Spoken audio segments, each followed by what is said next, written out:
Buenas tardes, profesora y compañeros. Nosotros les vamos a hablar de Plasmodium knowlesi y Babesia microti.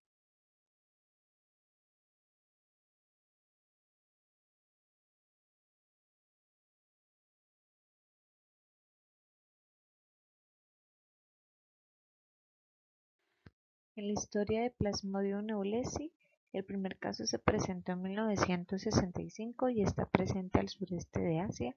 Se ha confirmado que la infección en humanos por este plasmodium infecta naturalmente distintas especies de simios que son endémicos de las selvas de esta región.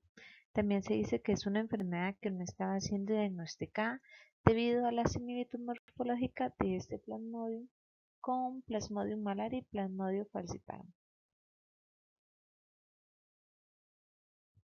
En la epidemiología, es una enfermedad parasitaria que genera mayor morbilidad y mortalidad en el ser humano. La infección por Plasmodium knowlesi se va a encontrar ampliamente distribuida al sureste de Asia, donde es endémica en diversas especies de monos y se transmite de forma natural a los humanos. Además, se produce por la picadura de un mosquito infectado. En la taxonomía, el reino va a ser Protozoa, el filo Apicomplexa, la clase Hemozoa, el suborden Hemosporina, la familia Plasmodiae, el género Plasmodium y la especie knowlesi. En la morfología va a haber un complejo apical ausente, los gametocitos van a ser ovalados con un núcleo compacto y excéntrico en macrogametocitos y difuso y central en microgametocitos. El trofozoito joven va a tener una vacuola central que desplaza el núcleo y el citoplasma a la periferia va a tener una forma de anillo. El trofozoito maduro, ameboide, con la vacuola reducida y gránulos refringentes de hemozoína en el citoplasma, y el esquizonte ovalado esférico entre 8 y 32 merozoitos según la especie. El ciclo de vida va a iniciar con la picadura del mosquito anófeles hembra, que va a introducir esporozoitos con la picadura y van a viajar por la sangre al hígado y van a invadir las células hepáticas. Seguidamente, los esporozoitos son inoculados junto con la saliva del mosquito y una proteína de los esporozoitos se va a unir a los receptores de la membrana del hepatocito. Dentro de esta célula huésped, los esporozoitos van a madurar esquizontes y algunos de ellos se van a volver latentes.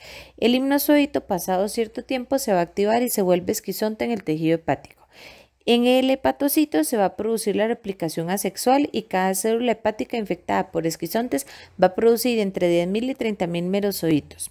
Los merozoitos se van a liberar en la sangre después de la ruptura celular y cada merozoito puede invadir un glóbulo rojo y tiene la capacidad para replicarse asexualmente 5 veces en 48 a 72 horas, produciendo 32 merozoitos.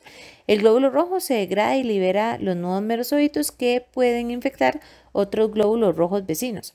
Cuando el merozoito entra en el glóbulo rojo, se va a formar un trofozoito y el trofozoito va a madurar perdiendo su morfología de anillos mediante un fenómeno de división nuclear. Comienza a formarse el estado esquizonte.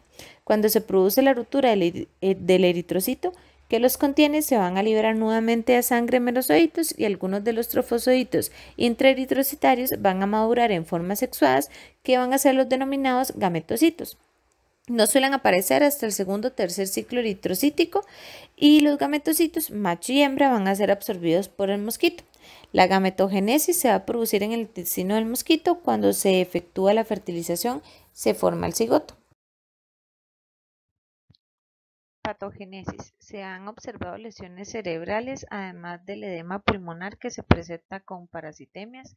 Hay una respuesta antiinflamatoria que podría controlar la anemia inicial y va a haber un aumento en la viscosidad de la sangre e inhabilidad de los eritrocitos para rotar, que pueden relacionarse con la disminución de la capacidad de deformarse del eritrocito parasitado.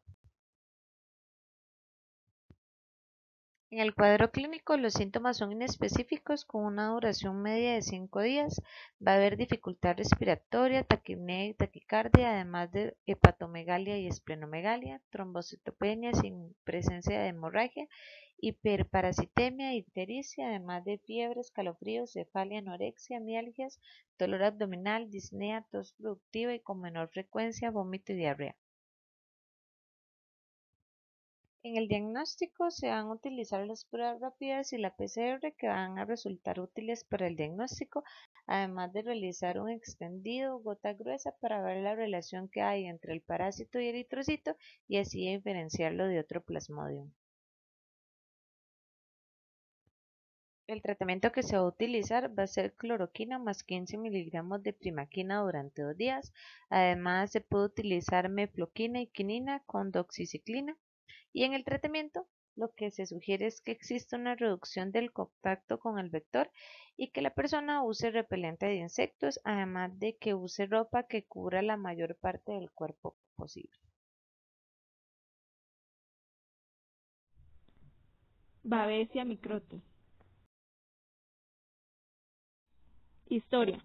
Aunque la babiosis humana se reconoció por primera vez en 1957, debe haber existido desde tiempos inmemorables, pero permaneció sin detectarse o los diagnósticos fueron erróneos. Desde 1957 se han reportado varios casos humanos de babiosis, a lo que implica un potencial zoonótico de ciertas especies de babesia. Algunos de los pacientes han desarrollado la forma aguda de la enfermedad. A algunos individuos se les ha diagnosticado la enfermedad por medios serológicos seguidos por el aislamiento del organismo en hámster. 4 de los pacientes habían sido esplectomizados con anterioridad y 3 de estos individuos murieron. De estos casos humanos, 3 han sido de origen bovino, 1 aparentemente de origen equino y los otros posiblemente han tenido origen a partir de roedores. Epidemiología. La prevalencia en todo el mundo es desconocida, pero se ha descrito predominantemente en los Estados Unidos, donde se diagnosticaron 1.124 casos en 2011, estando el 92% de ellos confinados en los estados nororientales y de la zona norte del Medio Oeste. También se han registrado casos esporádicos en Europa, Asia, África, Australia y Sudamérica. Taxonomía. Reino Protozoa. Filium Apicomplexa. Clase Aemozoa. Suborden Piroplasmorina. Familia Babesidia. Morfología.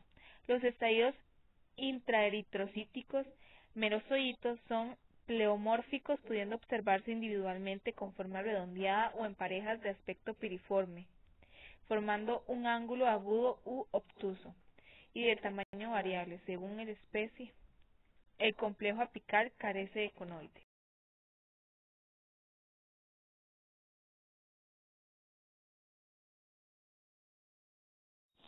Patogénesis. La babiosis es una enfermedad poco común, grave y a veces fatal, causada por la garrapata. La provocan varios tipos de babesias. Un parásito microscópico que infecta los glóbulos rojos. En el estado de Nueva York, el parásito que provoca la enfermedad es el Babesia microti.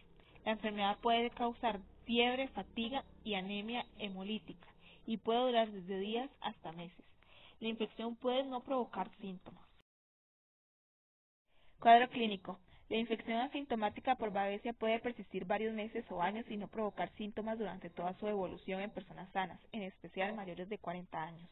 Cuando es sintomática, la babiosis suele comenzar después de un periodo de incubación de 1 a 2 semanas, con síntomas inespecíficos, como malestar general, fatiga, escalofríos, fiebre, cefalia, mialgia y artralgia. En las personas sanas los síntomas suelen resolverse después de una semana, y en otros casos puede hallarse hepatoesplenomegalia con ictericia, anemia hemolítica leve o moderada. También en estos síntomas se puede encontrar la trombocitopenia. El edema pulmonar no cardíaco puede desarrollarse en la enfermedad grave. En ocasiones la babiosis es letal, en particular en los ancianos, los pacientes asplénicos y los que tienen SIDA. En estos casos, la babiosis puede ser semejante al paludismo por Plasmodium falciparum, con fiebre, anemia hemolítica, hemoglobinuria, ictericia e insuficiencia renal. Diagnóstico.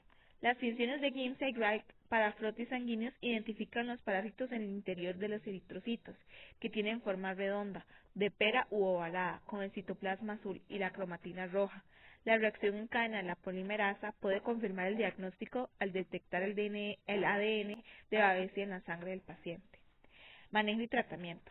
El tratamiento para la babiosis de leve a moderada consiste en la administración de agentes antimicrobianos, autovacuona y acitromicina durante 7 a 10 días. La quinina oral y la clindamicina intravenosa están recomendadas para pacientes con babiosis graves, pero tienen que someterse a una supervisión más minuciosa con la mayor frecuencia de efectos secundarios adversos. En los casos más graves se podría precisar una transfusión de intercambio parcial o completa. Los pacientes con inmunodeficiencias graves pueden necesitar terapias antimicrobianas de hasta 6 semanas de duración si la infección persiste o recidiva. Las medidas preventivas incluyen evitar las zonas con presencia de garrapatas, ratones y ciervos, realizar comprobaciones en busca de garrapatas en el cuerpo y usar ropa protectora y productos repelentes. Prevención de la babiosis. Todos los individuos que habitan en áreas endémicas deben cumplir con las precauciones estándares para evitar picaduras de garrapatas y así prevenir la babiosis. Los pacientes asplénicos y los que tienen SIDA deben ser más cautelosos. Las personas que han tenido babiosis no pueden donar sangre y potencialmente órganos para prevenir la transmisión. No hay métodos prácticos para eliminar garrapatas en áreas extensas, pero pueden reducirse la población en áreas endémicas a través del control de las poblaciones de pequeños animales.